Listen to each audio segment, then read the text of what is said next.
આજના વડોદરા જિલ્લાના હું એલપીજી સ્ટોક વિશેની વાત કરું તો આઈઓસીએલ, બીપીસીએલ અને એચપીસીએલના મળીને 19,411 જેટલો સ્ટોક છે અને એની સામે જે સેલ છે ડેલી વિતરણ એ 14,068 જેટલું છે. એવી જ રીતે હું પેટ્રોલ અને ડીઝલની પણ વાત કરું. વડોદરા જિલ્લામાં કુલ 253 જેટલા પેટ્રોલ પંપને આવેલા છે.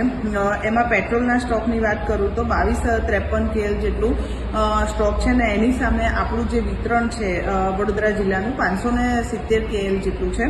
એવી જ રીતે ડીઝલમાં પણ 2897 KL જેટલો જથ્થો આપણી પાસે સ્ટોક છે અને એની સામે વિતરણ 841 જેટલું ડીઝલમાં પણ વિતરણ આજના સ્ટોક પ્રમાણે થયેલ છે.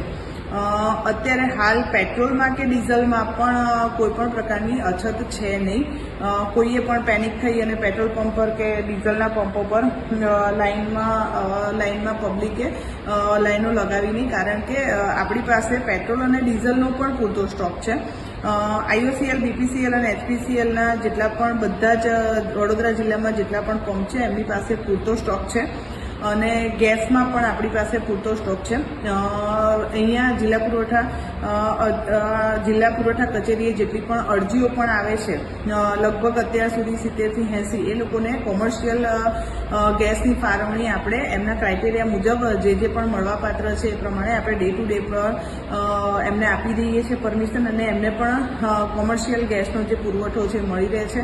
અત્યાર સુધી લગભગ 80 ઉપર જેટલી અરજીઓ આવેલી છે અને આપણે એનો નિકાલ કરી દઈએ છીએ અને ડે ટુ ડે જેટલી પણ એપ્લિકેશનો આવે છે જેને પણ કોમર્શિયલ ગેસની જરૂરિયાત હોય છે અને એમના ક્રાઇટેરિયા મુજબ આપણે જે આપવા લાયક છે એ બધી જ આપી દઈએ છીએ.